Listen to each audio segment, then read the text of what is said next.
everyone and welcome back. So although we only released our last video of our travel series a few weeks ago, we've actually been back in the UK for around 4 months and we've had loads of questions from you guys asking about our trip, what we've been up to, what we're going to do with our van, and of course what we're going to do with the Bedford. So we thought it'd be a good idea to just put it all into a little Q&A video and fill you guys in.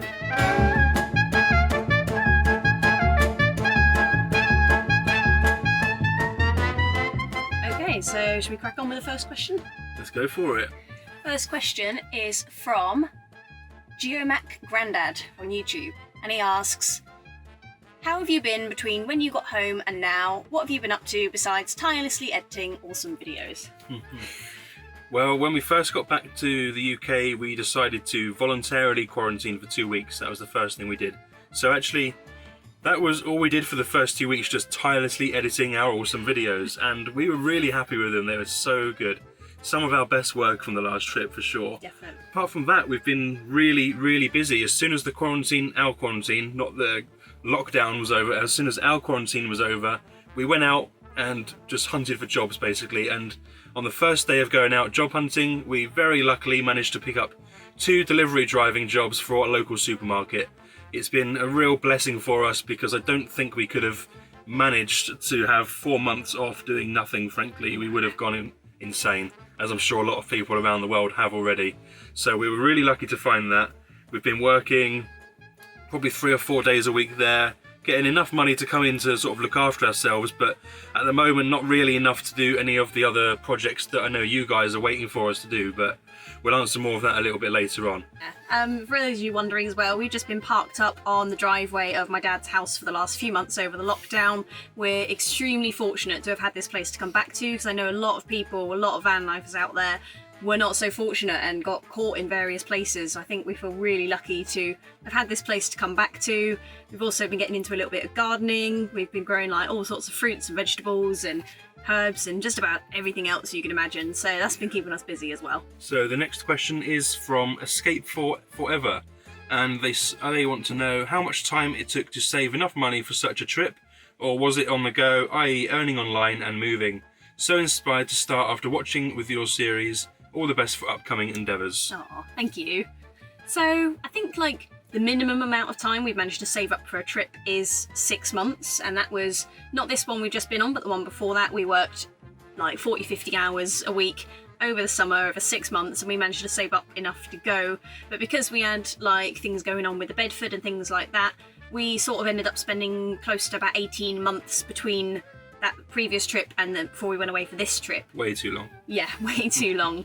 So yeah, it's taken a bit longer to save up for this one, and we actually left with like less money than we would usually take on a trip. We had very little money, but we still managed to get approximately like a 20,000 mile round trip around the Balkans out of it. So I'd say not done too badly there. We were like in 2 minds whether we could even afford to get back, weren't we? Yeah. We just kind of went for it.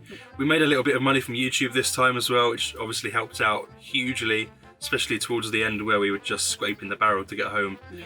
So yeah. And I had a little bit of work doing some writing for an online magazine as well. That helped as well.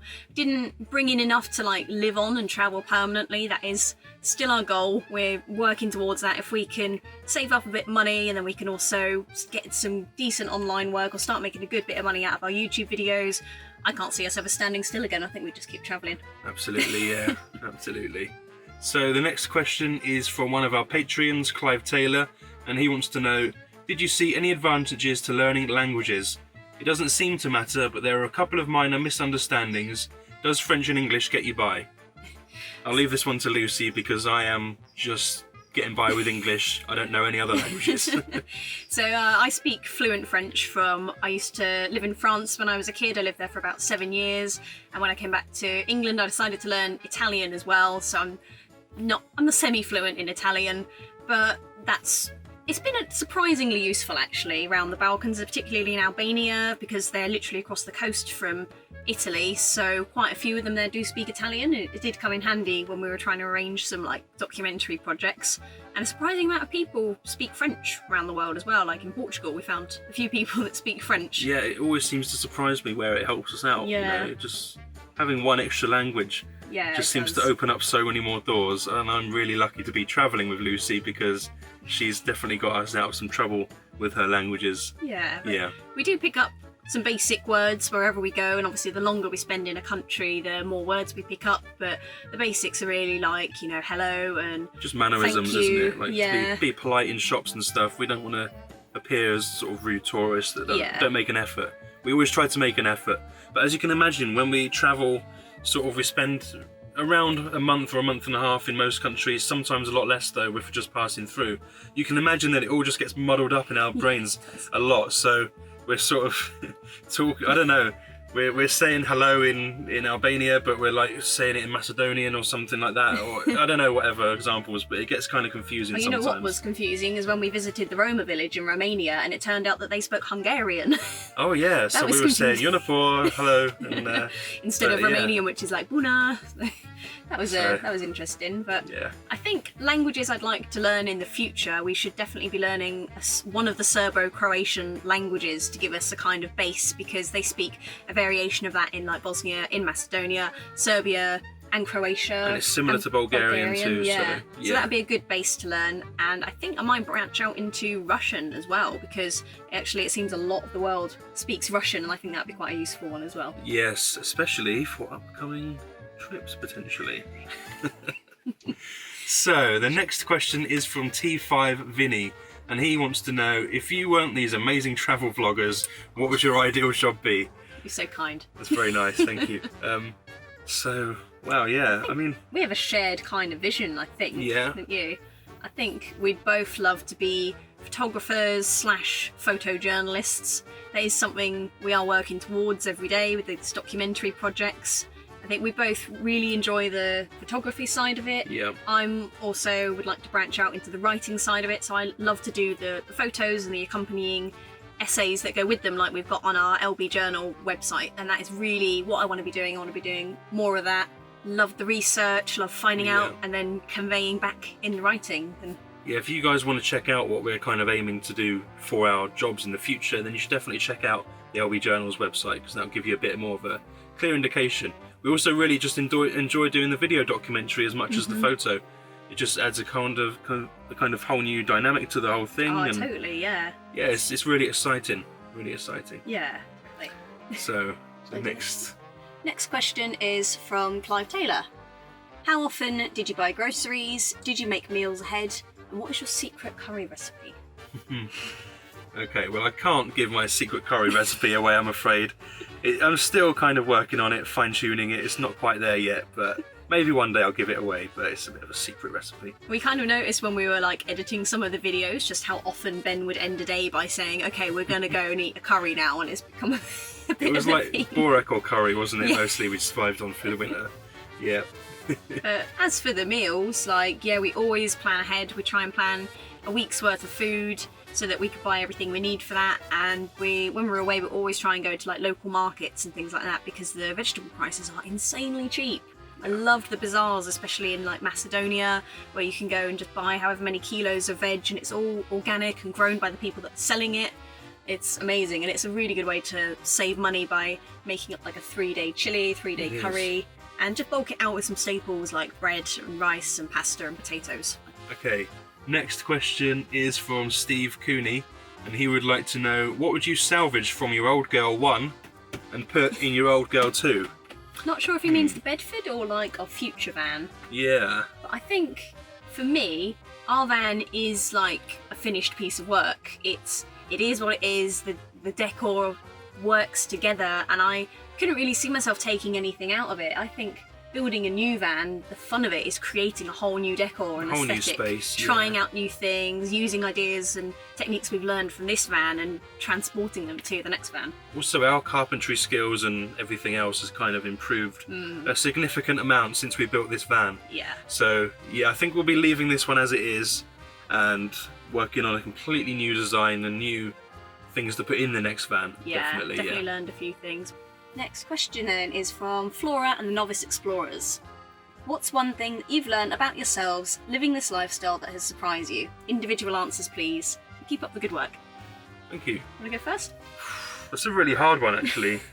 Things I've learned about myself. I've learnt that big things don't tend to get to me too much. Like if the van breaks down or whatever, I'm just like, yeah, cool, that's fine. But it's the little things that I think bug me living in a small space, and I think that's what I've realised. I'm pretty placid when it comes to major disasters, but anything small I just kind of lose my rag a little bit sometimes, it's fair to say. But yeah, that's not necessarily a positive trait. I don't know, living in a van, what surprised me? I don't know, what do you think for yourself? I guess for me, it's quite surprising how little I actually need to live on, because Ben initially lived in like a flat and then he moved to a caravan, so he's always been living small, and I've been the complete opposite of a minimalist. I've had so much clutter that I've been clearing out over the past few years. I think living in a van's really taught me that, but not just how many things I need, but also things like water and electricity, like how little resources I need to survive, and I try and carry that ethos over to when, you know, outside of the van as well. Okay, so next one is from Clive Taylor again, and he's asking this time, what do you do for days on end while camped, editing and writing aside? Hobbies and games, it can't be all swimming in the river. Can it not? Well, actually, I reckon it could be. But not necessarily through the winter. It's not particularly nice in the winter. I do have a little dip. I had a dip in Lake Prespa in January. Basically icebergs floating past me, but it was nice. Someone who's always complaining they're cold, they do surprisingly well in cold water. But yeah, that's just the way you are. What do we do if we're not editing or working on something? I feel like we always have this need to be productive, and if we're not doing something productive or constructive, we feel like we're wasting time, which isn't necessarily a good thing. We should relax. I mean, in the evenings we tend, because the nights were so long, you know, it gets dark at like 4 or 5 o'clock or whatever out there through the winter, so we had a few hours of the evening when we just kind of watch movies or catch up on stuff that we were missing from England or talk to our families. But most of our time actually I think was just planning the next part of our journey. Yeah. We were talking about who we wanted to meet and how we were going to go about like contacting people in the mountains to go and visit, and checking out the best routes to drive, the best routes to walk, and what places are going to be safe, and border requirements and all this sort of stuff. Yeah.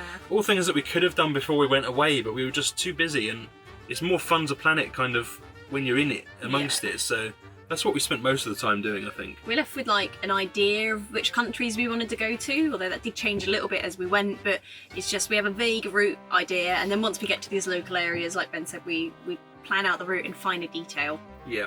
One thing that I really enjoy doing, especially if it's like a nice day and I can sit outside, I love to write in my journal, and I keep like a record of everywhere we've been, all the place names. I collect little mementos and things like that. I take little photos on my Polaroid camera, stick it in there, and I've got these little maps as well that I've printed out, and then I just like map out our routes of where we've been, so I've got this complete record of our travels, I think, and it's really nice to look back It's lovely to read through, isn't it? Yeah.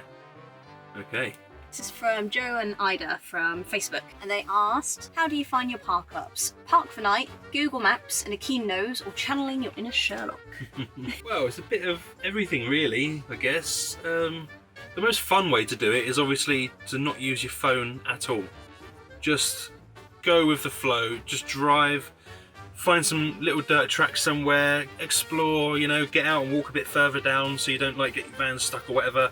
That's the most fun way to do it, but it's not the most practical way to do it. If you've been on the road for like 6 or 7, maybe even more hours a day than that, you just want to find somewhere quick.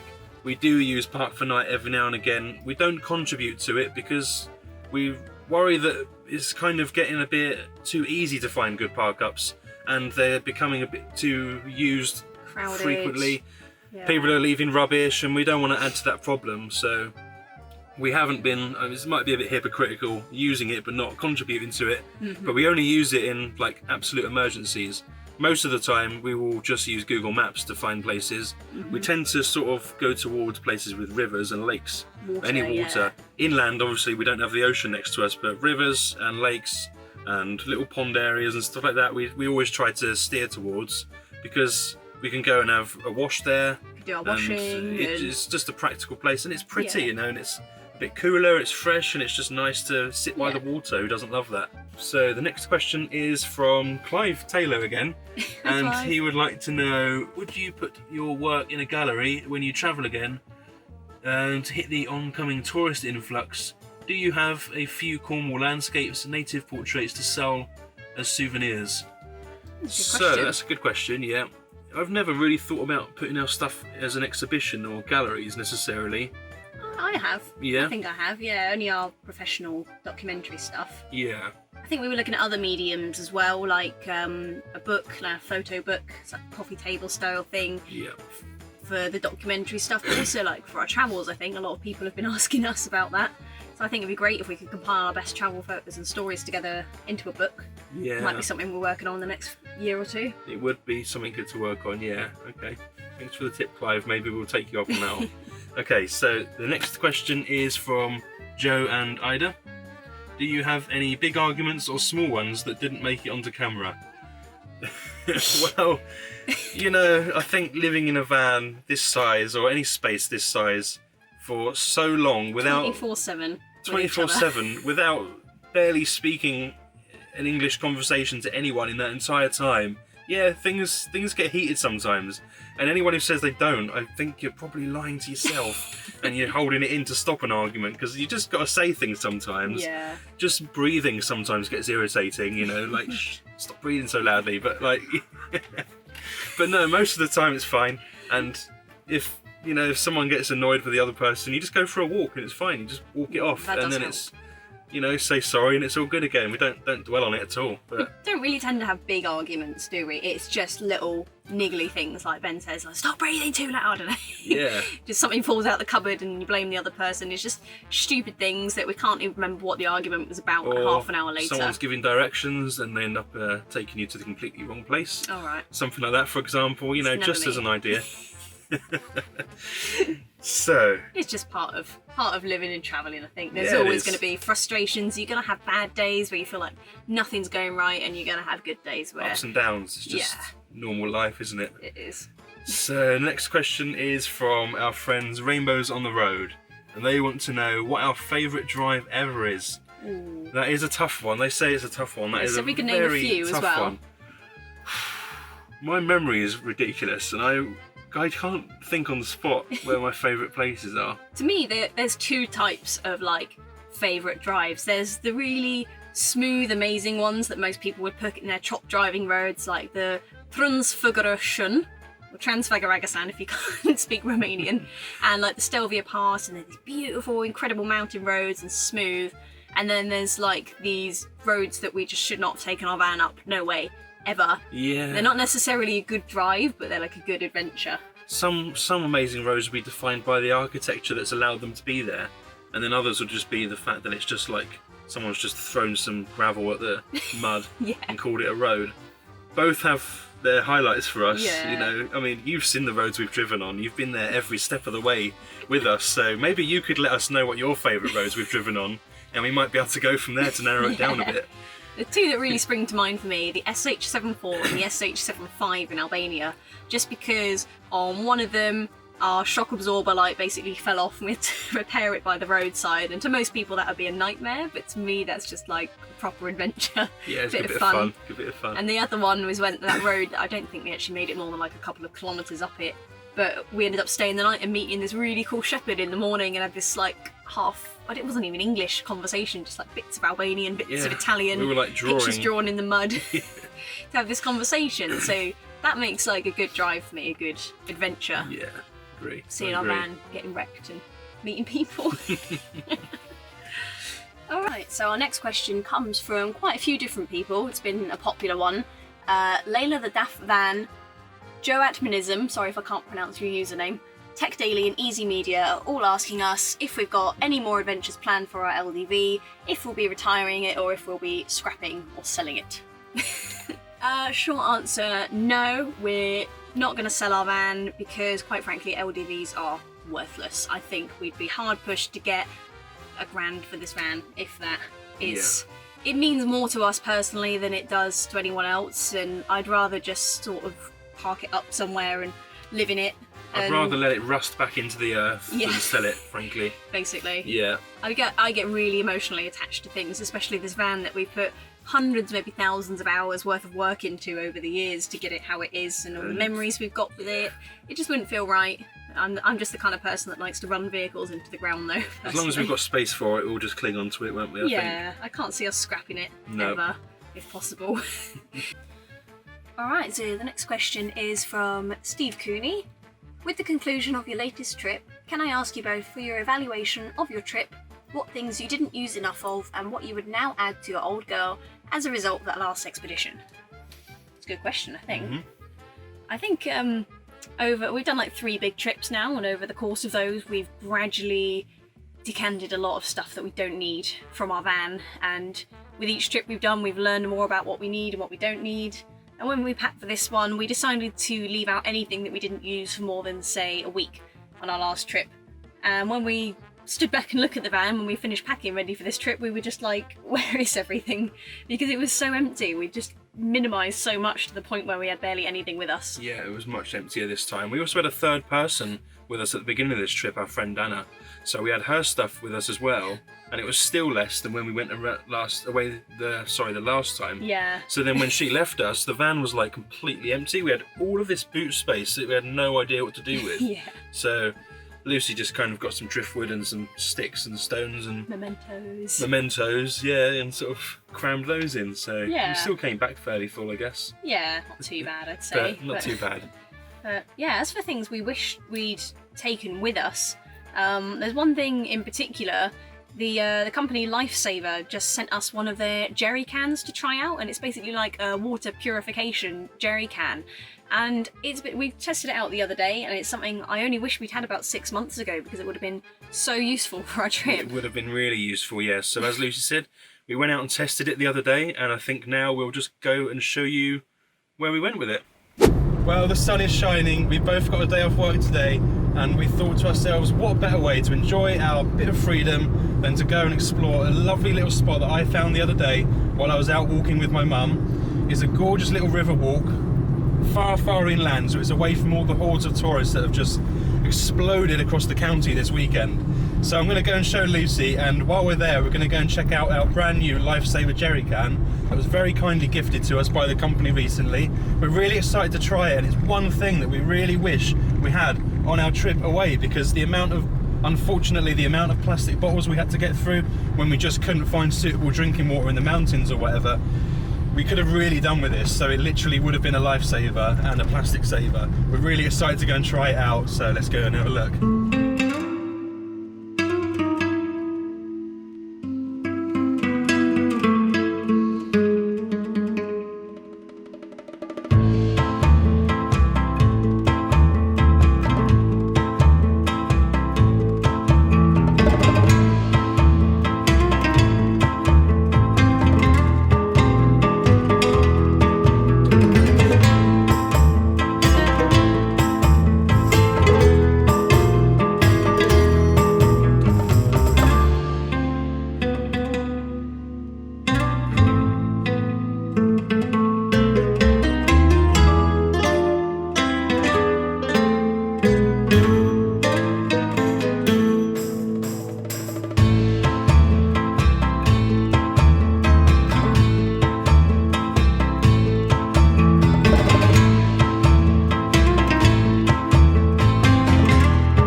So here it is, the place that I really wanted to show Lucy and you guys.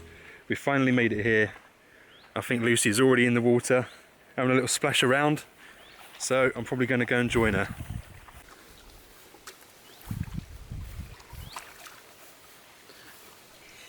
This place is great. Isn't it amazing?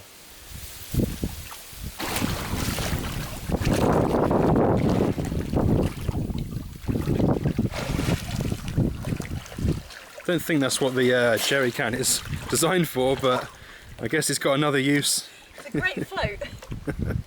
So I don't know if we really explained what this is yet, but basically it's a water purifier, and you can fill up from any water source and it will filter out, I think it's like 99.9% of bacteria, viruses, everything like that. And sometimes you do end up in the middle of nowhere and you can't find any water nearby, and I think we would have got a great bit of use out of this on our last trip. Even in places where it looks like you might be able to fill up but you're not entirely sure, we would have probably used this just to make absolutely sure, because we have filled up on dodgy water before and it has made us a little bit ill. So I think we're going to get a lot of use out of this on our future trips. This is like the first sunny day we've had in perhaps a month. It's been crazy cloudy down here, so we're really happy that we can come here together today, spend a bit of time in the sunshine and just enjoy nature with absolutely no one around. So I think we're going to just put this camera down now, have a little bit of a soak in the sun and catch you guys later on in the Q&A.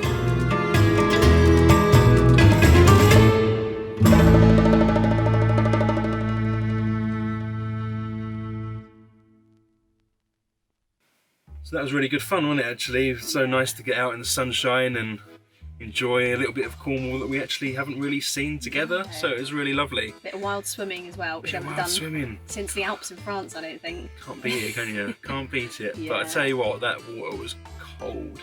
So the next question is from our friend Clive Taylor from Patreon again.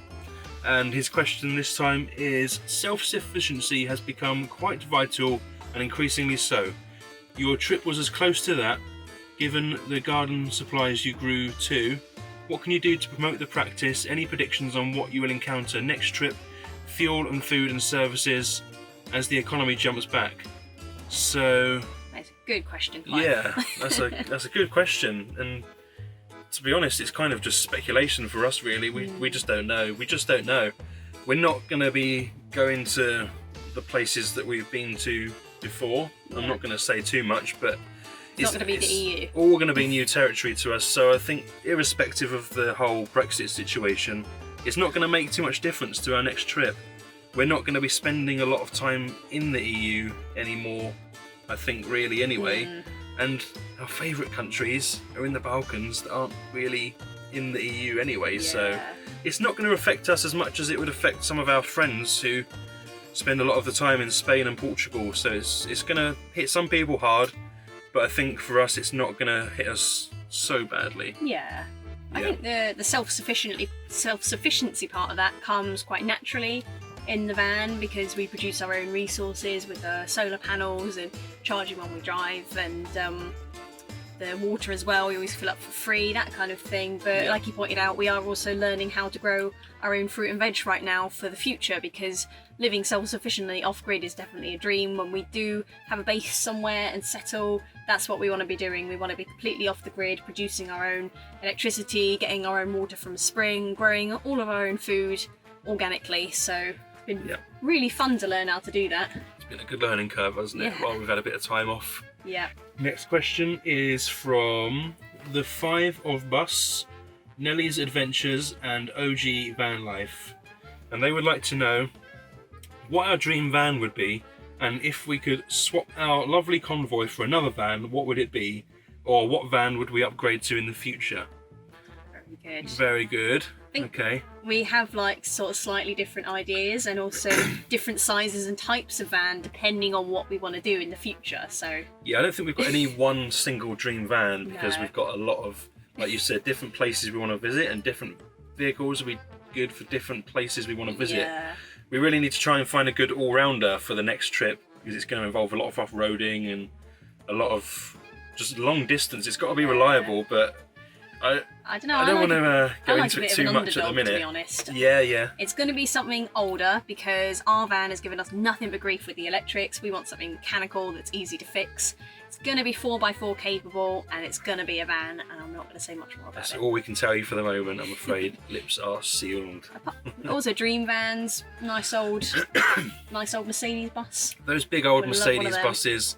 The one we saw in Albania, I wish, if I can try and find a picture, I'll put it in now, but I can't guarantee I will. But well, the orange ones. It was a really gorgeous old bus that we saw in a depot. Oh, the coach. Where the guy was just staring through the window at us strangely. Yeah. But it was beautiful. It was a 1960s Mercedes bus, and it was still on the road. How long later? 50, 70 years? 60 years. 60 years, so I'll get there in the 2020. end. Keeps getting to me again. 60 years later, it's still on the road. Amazing. That says something about their engineering, doesn't it? So I think Dream Van would be a really classic Mercedes bus. Also, got to rep the British vehicles. Yeah, big up the Leyland Baths. Okay. Shall I do the next one? So, next question is... A few more left. Yeah. Last one from Clive Taylor. He's asking if we have any thoughts of setting up a communal type of camp for a registered group of travellers. How about a working farm experience or cooperation with some of the farms you visited? Interesting. I think long-term plans, I guess we could tell you a long-term kind of plan would eventually be to, well, my dream is to run a hostel basically eventually, so it would kind of combine everything that we love doing. We love meeting travellers, we love exploring. It would give us a base where we can earn some money during the summer months. We can live there and sort of do up the vehicles or whatever we need to do, repairs and stuff for the next trips. We can grow all of our own fruit and veg. I really enjoy cooking for people, so we can do that. You love sort of the hospitality side of it. I do. It's kind of a bit of a pipe dream, isn't it, for now? But I think some animals, collect some stray cats and dogs. So yeah, definitely some kind of camp like that would be awesome. You know, Yeah. we'd have some hard standing areas for camper vans and stuff, and people can bring tents or whatever, and Quirky little outbuildings people Yeah. could stay in. We've got loads of different ideas tons for of this. ideas. So yes, definitely that is going to happen On one the day. cards for the future. One day, but not anytime soon, I don't think. No. So the next question is from our friends Rainbows on the Road again and Steve Cooney, and they would like to know, would love to know your next travel plans, and will you keep your LDV, and where will the next expedition take you? Oh, I want to answer it You're so pushing much, us, but guys. Pushing us. this is something that the thing is, we don't really want to get everyone else really excited for it if we can't deliver. Yeah, And that's the thing. it's something that is going to take an awful lot of planning, like months and months and months of planning, and getting permission from different governments and stuff to pass through, and all of this. I'm not going to give too much away, but even down to like taking the drone with us, I think is going to be really, really tricky on the next trip. So we don't want to give anything away too much, but it's going to involve going from the far west of Europe where we are now, all the way across Eastern Europe, as far through Central Asia kind of area, hopefully. Not giving away too many places. And then our end goal is somewhere that I've visited before. Lucy hasn't been before, and we're like really, really excited to go together. It's going to be an awesome trip, but unfortunately I don't think we can give anything more away at the moment. We've got big ideas, but we've got no concrete plans. So yeah, we don't want to get you guys too gassed for something that may change in the future or take a long time to save up for and plan, because we don't know how long. It's going to be more expensive and bigger than any previous trip we've done before. But we are determined. Everything that we've kind of set out to do between us, we've done, and we're confident that this will be no different. So it will happen. Just be patient. Be patient. So we're on to our last question now. That's probably a good thing because our camera keeps overheating and cutting out in this stuffy van. So what's the last one? The last question is the question that everyone has been waiting for. Burning question. So specifically it's from James Edison, Surf Tomo, Sometimes I Wonder, Chris, Maxi Van Life, and everyone. Shout out to Surf Tomo as well for being one of our patrons. So it is, how is the Bedford coming along? Well, it's not. It hasn't progressed since the last video we did on it, actually. I know everyone just seems to think we're like made of money and we've got all the time to put into it, and we would love that to be the case, but when we got back we had zero money. We had all these problems with the van. The country was in lockdown. It's unprecedented.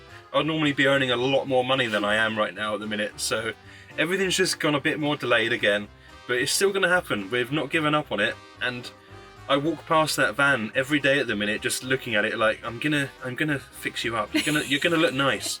Promise you, by the end of the year, you're gonna look a bit better than you do.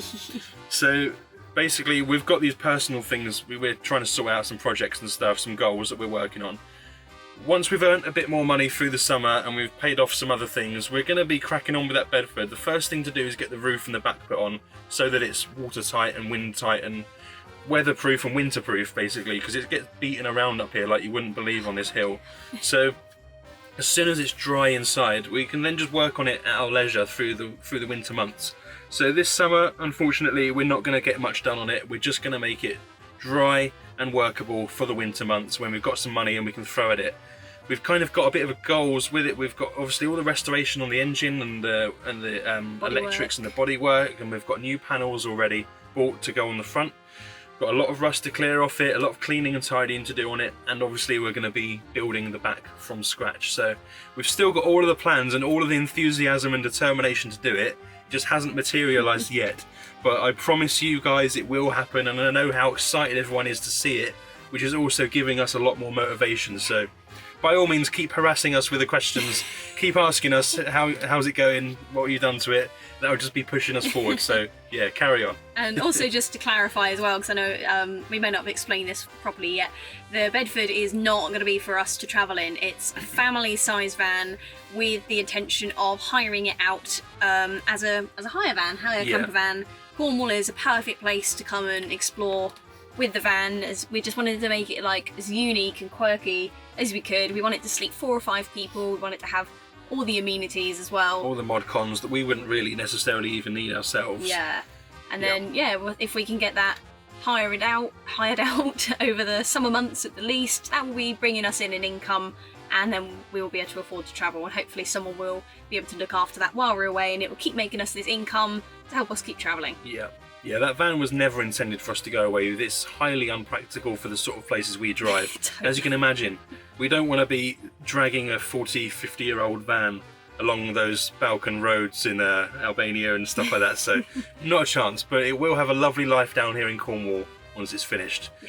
So I think that's all of the questions, guys. It took a long time to get through them all. I know we've been waffling a little bit, but I hope that's answered some things for you, and if there's anything else you want to know, just leave it in the comments and we'll try and get back to you as soon as possible. It's been really nice to catch up with you all. Yeah. Hope you've enjoyed the little update we've given you, and We'll bring you some new content soon. We'll see you soon. We'll see you soon. Have a nice summer anyway. Cheers!